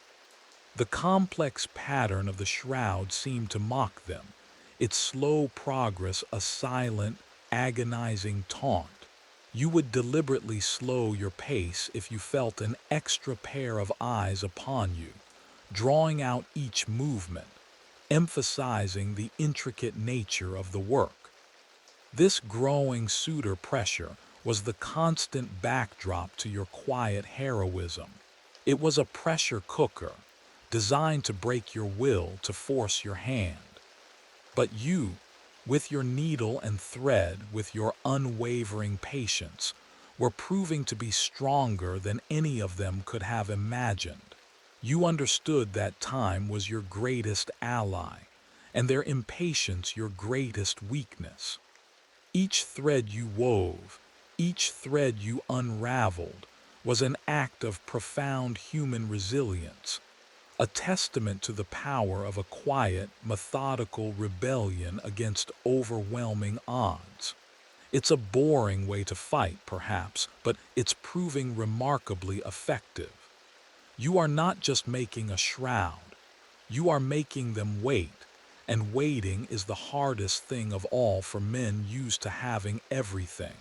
The shroud, in its perpetual state of incompleteness, had become more than just a piece of fabric. It was a potent symbol, a physical manifestation of time stretched and manipulated, a testament to your quiet cunning. Each day, as you added new threads, watching the intricate patterns slowly take shape, you reinforced the illusion of progress. By night, as you meticulously unraveled those very same threads, you ensured that the illusion remained just that, an illusion, eternally just out of reach of completion. The fabric itself seemed to hum with this hidden tension, absorbing the secrets of your silent labor. You would examine the shroud critically in the morning light, feeling the texture of the woven portion beneath your fingers. It was smooth, tightly woven, and beautiful, a testament to your skill as a weaver. This excellence was crucial. Any visible flaw, any sign of hurried or shoddy work could betray your deception. The suitors, for all their boorishness, understood quality, and you needed their belief in the shroud's perfection to justify its slow progress. The delicate scent of the linen and wool, mixed with a faint, clean scent of the dyes, was a constant, almost comforting presence as you worked. The very slowness of its growth became your strategic advantage. You would speak of the complexity of the design, the need for the finest threads, the sacred nature of the task that demanded absolute perfection. These were all unassailable arguments in their society. Who could rush the preparation of a king's father's burial shroud? To do so would be to invite sacrilege. It was a perfect trap, using their own societal values against them. You were effectively filibustering their demands with a needle and thread, a form of protest so subtle it was almost invisible. This is history for Sleep, where the most boring actions hide the most ingenious strategies. You might hear a suitor remark as he passed your weaving room, "That shroud is taking an age to complete," and you would simply offer a serene smile, perhaps a gentle sigh, and murmur something about the meticulous detail required for such an important funerary garment. You tasted the dry irony of your words, knowing that their impatience was the fuel for your continued deception. It was a constant game of cat and mouse, where you, the seemingly helpless mouse, held the ultimate control. The loom itself seemed to become a living entity, a silent co-conspirator in your plan. Its sturdy wooden frame stood unwavering, absorbing the steady thuds of the beater by day and the soft whispers of unraveling by night. You felt its solid presence beneath your hands, a tactile anchor in the swirling chaos of your life. The wood, worn smooth by years of use, seemed to remember every thread, every strategic manipulation of time. It had a comforting, earthy smell, mixed with the faint, sweet scent of lanolin from the wool. One mainstream historical fact is that the ancient Greeks, like many ancient cultures, placed immense importance on proper burial rites and funerary practices. Failing to provide a proper burial was seen as a grave insult to the deceased and could even prevent their soul from finding peace. This cultural belief was the bedrock of your deception. A quirky tidbit: the ancient Greek word for time, chronos, refers to linear, chronological time, while kairos refers to the opportune or fitting moment. You were manipulating chronos to wait for kairos, the return of Odysseus. This wasn't just a physical act, it was a philosophical one. The physical strain of this continuous deception was immense. Your hands were often stiff, your back ached persistently, and the constant mental vigilance left you perpetually weary. There was no comfortable break room, no brief escape to recharge. Every moment, awake or asleep, was colored by the need to maintain your elaborate ruse. The tension in your shoulders was a constant companion, a physical manifestation of the silent battle you waged. You might feel a dull headache throbbing behind your eyes, a direct result of the relentless mental pressure. Scholarly sources often examine the role of domestic labor in ancient societies and how seemingly mundane tasks could hold profound social, economic, and even political significance. Your weaving of the shroud is a prime example of this. It is not just textile production, but a powerful act of resistance. We can only speculate about the true psychological impact of living such a sustained deception, the sheer mental fortitude required to maintain it day after day, year after year, with the constant threat of exposure. Yet you persevered. The fabric of time, spun thread by thread, unwound thread by thread, was your masterpiece. It was a tangible testament to your ingenuity, your adaptability, and your profound human resilience. You were showing how, even in the most restrictive of circumstances, true power could be found in patience, in cunning, and in the quiet, unrelenting pursuit of your own destiny. The loom, your partner in this dance of deception, stood as a monument to your unwavering spirit, its steady, soothing movements a lullaby of quiet triumph. The shroud, though incomplete, was becoming your lasting legacy, a symbol of a queen who defied the odds with the most boring, yet brilliant of plans. Living a lie, however virtuous its intention, exacts a constant toll. The fear of discovery was a cold, sharp blade, always hovering over your neck. You could almost feel its chill against your skin, a perpetual shiver that had nothing to do with the cool air of your weaving room. Each day presented new opportunities for exposure, new moments where your carefully constructed facade could crumble. You learned to live with this low, nagging hum of anxiety, to suppress the surge of adrenaline that accompanied every unexpected sound or sudden shadow. There were near misses, moments when your heart would lurch into your throat, your breath catching in your chest. You remember one afternoon, the light already beginning to fade, casting long, distorted shadows. You were deep in your work, weaving diligently, when you heard the sound of heavy footsteps approaching your room, faster than usual. Too fast for a servant, too purposeful for a casual stroll. Your hands froze on the shuttle, your blood ran cold. The aroma of stale wine and their ever-present odor of unwashed bodies seemed to intensify, signaling their proximity.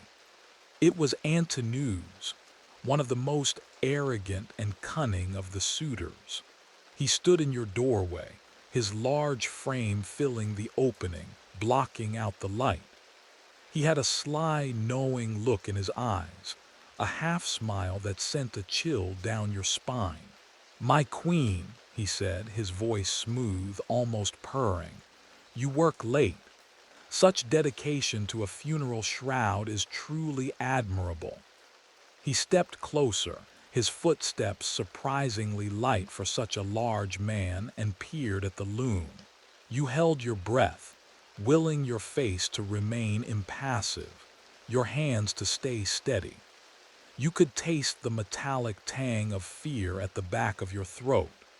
He reached out a finger, not touching the woven fabric, but tracing the line where the new progress met the older, finished portion.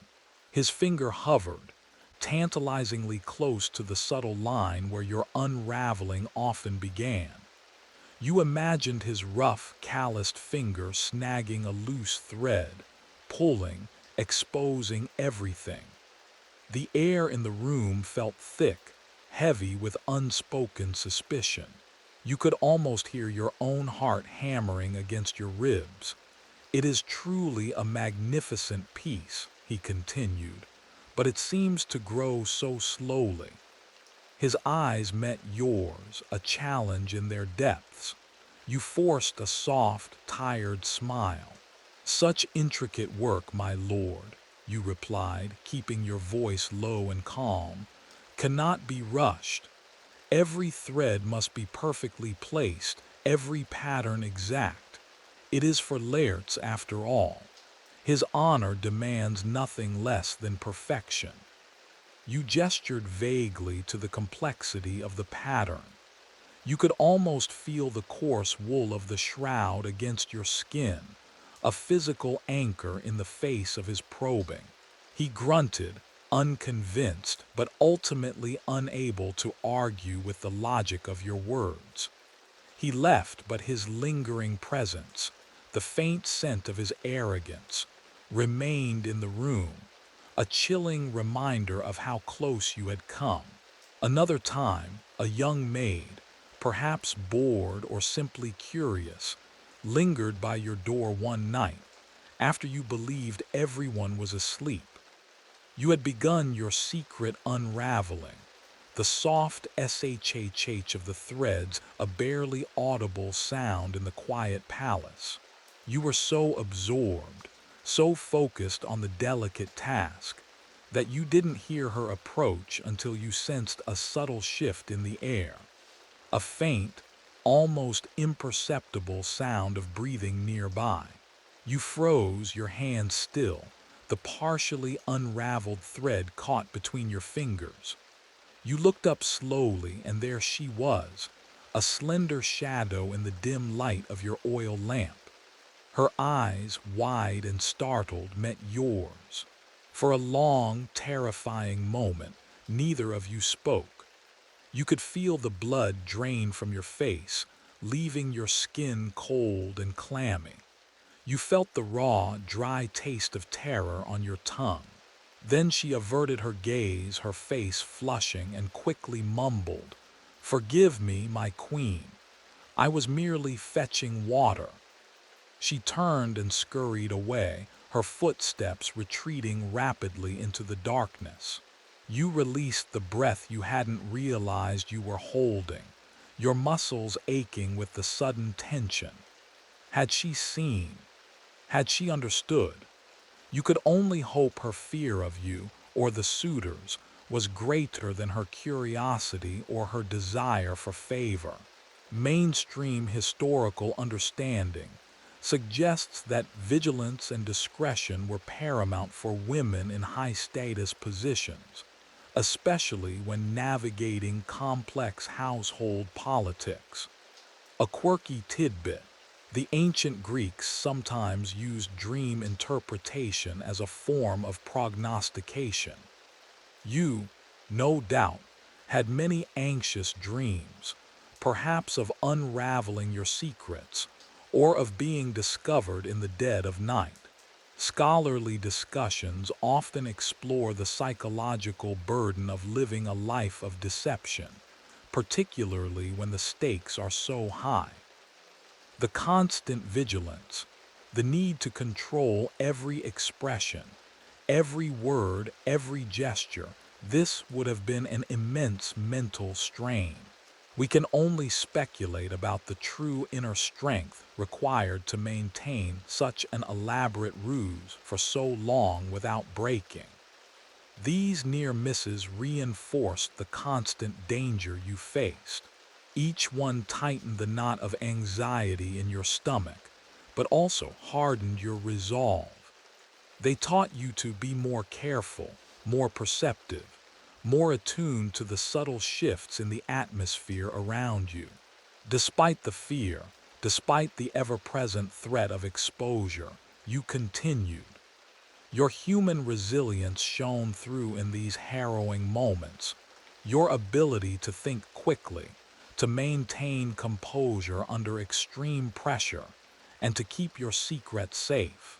The loom, your silent witness, absorbed the tension, its wood feeling solid and reassuring beneath your trembling hands. Your quiet strength, born of necessity, was your truest defense. The deception stretched across 3 long years, each one a painstaking replication of the last, a continuous loop of weaving and unraveling. It was a monotonous existence, punctuated by the escalating pressure of the suitors and the ever-present fear of discovery. You had lost count of the individual threads, the thousands upon thousands of passes of the shuttle, the quiet whispers of the unraveled yarn returning to your lap in the dead of night. Time, once a fluid river, had become a stagnant pond, trapped by your clever manipulation. You felt the passage of time not in grand events, but in the subtle changes around you. The olive trees outside your window had weathered 3 cycles of blooming and bearing fruit. The stone walls of the palace seemed to absorb the accumulating dust and the pervasive scent of the suitor's presence, growing grimier, heavier.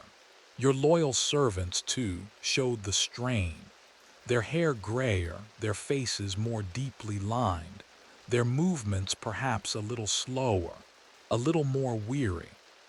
The very air in the palace felt thick with the accumulated tension, a palpable weight that pressed down on everything. Your own body bore the marks of this relentless vigil. Your hands, once soft, were now perpetually rough, the skin dry and slightly calloused from the constant friction of the threads. Your shoulders carried a permanent tension, a dull ache that never quite dissipated, no matter how much you stretched or rested. Your eyes, accustomed to the dim light of your lamp at night, felt perpetually tired, a subtle strain behind them. You tasted the constant dryness in your mouth, a reflection of the unending anxiety that buzzed beneath your composure. The suitors, for their part, had grown more desperate, their collective temper fraying at the edges. Their boasts turned to threats, their initial impatience to outright rage. You heard their voices, coarser now, punctuated by the sounds of more frequent disputes among themselves, their alliances shifting like the winds.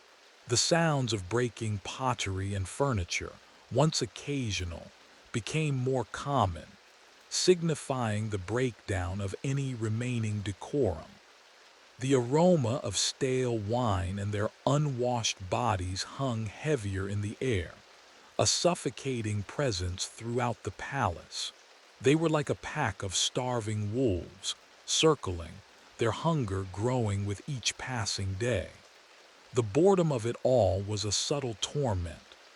Imagine performing the same meticulous task, day in and day out, knowing that half of your effort is undone each night.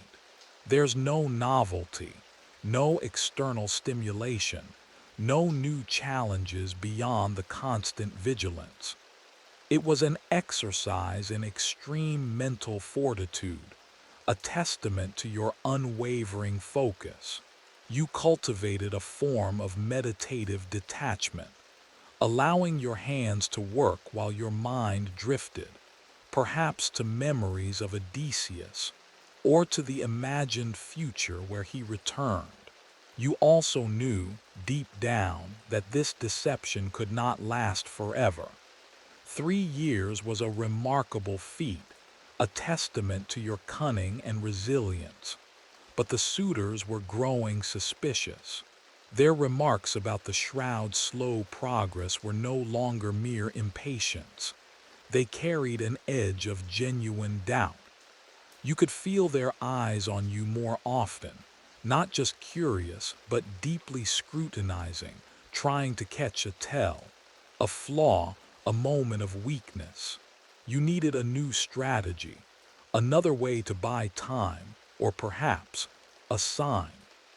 Mainstream historical fact emphasizes the long absences common for men in ancient seafaring societies, and the subsequent challenges faced by women left to manage households and fend off suitors. Your situation, while epic in scale, reflected a common, albeit less dramatic, reality for many ancient women. A quirky tidbit: the number 3 was often considered significant and sacred in ancient Greek culture, appearing frequently in myths and rituals. Your 3 years of deception might also hold symbolic weight, representing a period of trials and endurance. Scholarly discussions often center on the concept of Medes' cunning intelligence, a characteristic often associated with Odysseus, but equally evident in your actions. Your ability to maintain this deception for so long speaks volumes about your strategic mind and profound inner strength. We can only speculate about the moments of true despair you must have faced, the quiet tears shed in the dark, the desperate prayers uttered in secret, as the endless cycle continued. Yet despite the immense psychological and physical toll, you persevered. Your loom, a silent, unmoving sentinel, stood as a monument to your unwavering will. Each thread you placed, each one you pulled was a quiet assertion of your enduring hope.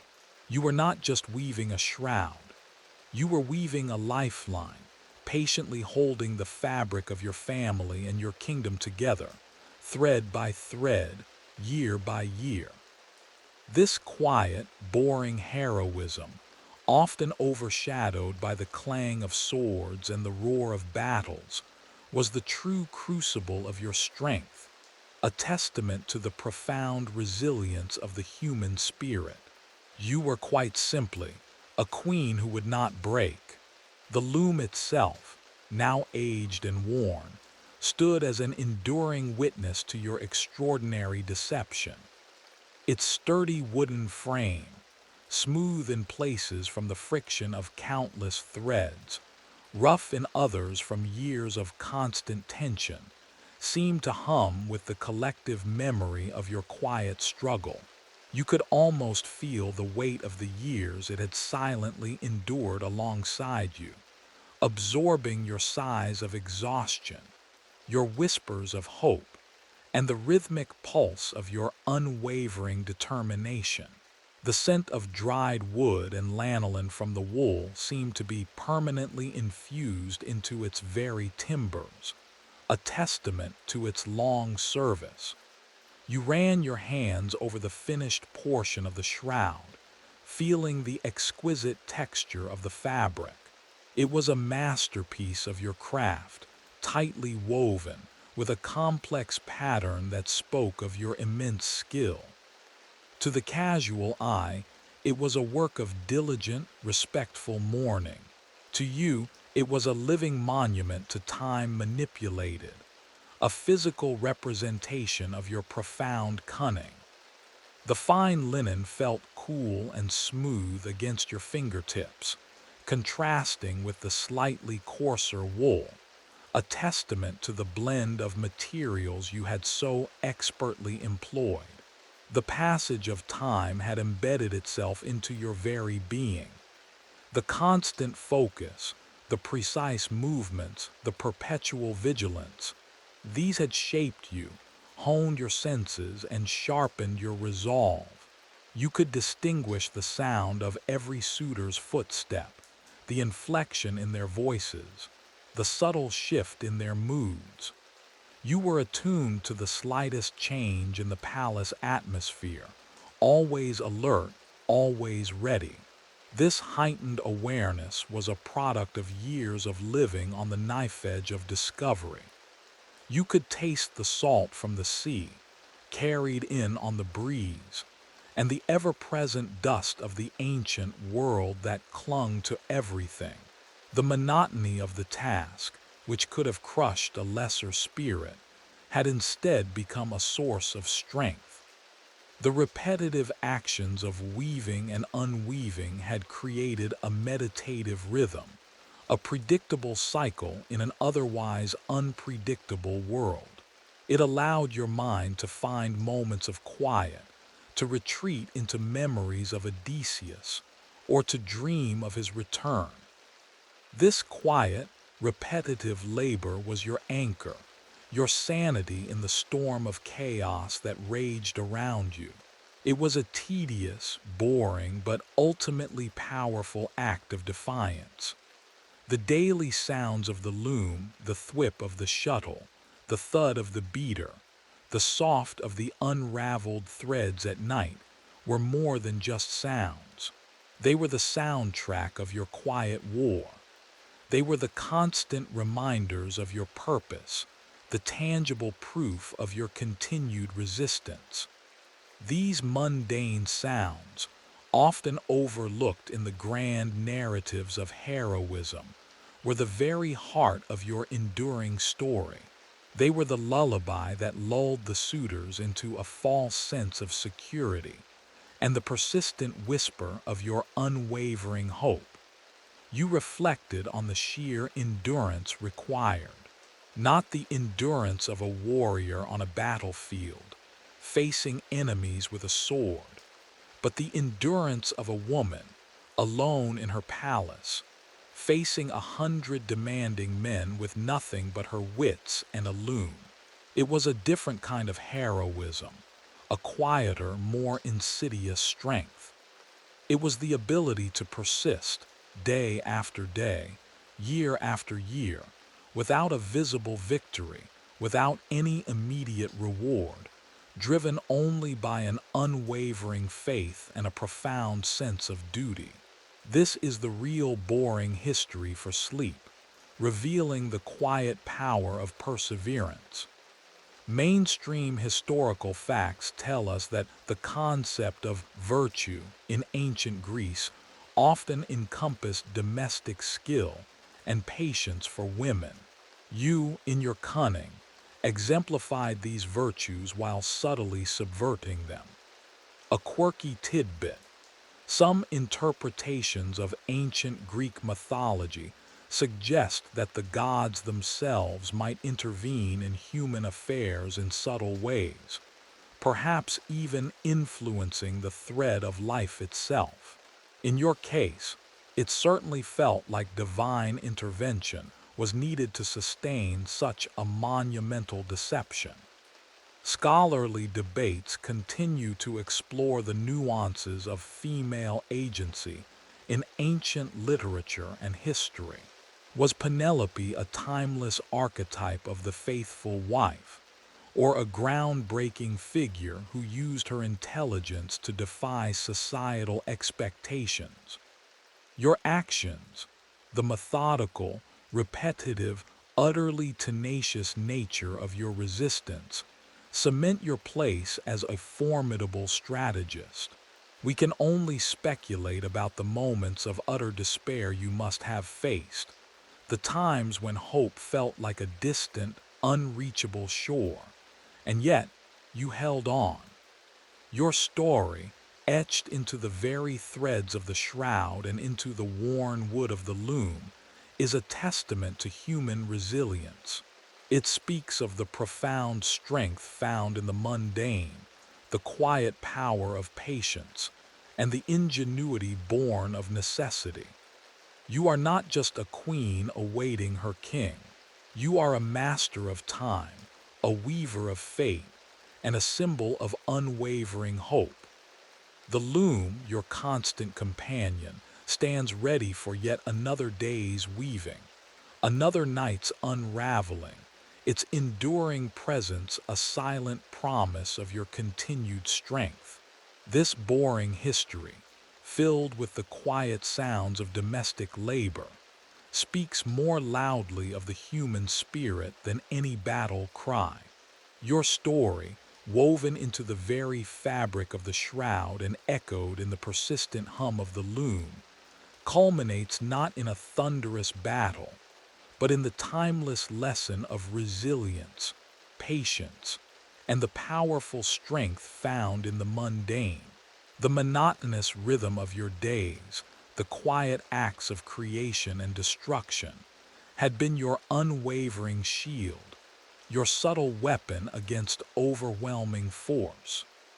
It wasn't the heroic feats of a warrior that saved your kingdom, but the quiet, persistent genius of a woman at her loom.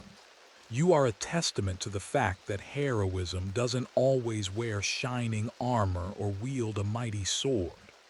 Sometimes, it wears a simple chiton and wields a shuttle. Sometimes, it's found in the unglamorous, repetitive tasks that fill most of life. The soft thwip of thread, the steady thud of the beater, the gentle of unraveling, these were your battle sounds, your quiet symphony of defiance. The loom, that unmoving wooden frame, had been your stage, your sanctuary, and your most trusted confidant, bearing silent witness to years of your unwavering resolve. The textures and smells of your world, too, contributed to your story. The coarse wool against your skin, the cool smoothness of linen, the earthy scent of raw fibers, the pervasive odor of the suitors, the bitter taste of anxiety, the dry dust in the air. These sensory details grounded your struggle in a visceral reality, far removed from the idealized versions of myth. You weren't just a character in a story. You were a living, breathing woman, experiencing every moment with heightened senses, every thread a touch of life itself. Your quiet cunning, your ability to exploit societal expectations and to patiently manipulate time, serve as a powerful reminder of human ingenuity. You didn't fight with brute force. You fought with wit, with endurance, and with a deep understanding of the subtle levers of power. This ability to find agency and exert control in seemingly powerless situations is a profound aspect of human resilience, a quality that transcends time and culture. It is the story of how mundane acts can become monumental, how a simple loom can be the center of a kingdom's survival. Scholars continue to analyze your story, recognizing it as more than a mere footnote to Odysseus's grand adventure. You, Penelope, stand as a powerful figure in your own right, a symbol of constancy, intelligence, and the quiet, fierce strength that often resides in the domestic sphere. Your narrative reminds us that history isn't just about kings and battles, but also about the untold millions who lived through quiet endurance, who found profound purpose in their daily routines, and who, like you, held their worlds together with unwavering spirit and remarkable ingenuity. Your patience, a virtue that seemed endless, became your greatest strength. The relentless cycle of weaving and unweaving, a symbol of hope created and then recreated, is a testament to the power of the human spirit to find ways forward, even when the path seems blocked indefinitely. You chose hope over despair, action over passive waiting, and cunning over surrender. This patience weaving was not just a delay, it was an active embrace of possibility, a refusal to give up on a future you believed in.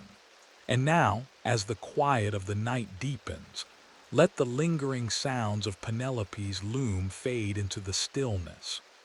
Imagine the cool, smooth feel of the woven fabric, the gentle whisper of threads as they slowly unwind, the persistent, comforting thud of the beater.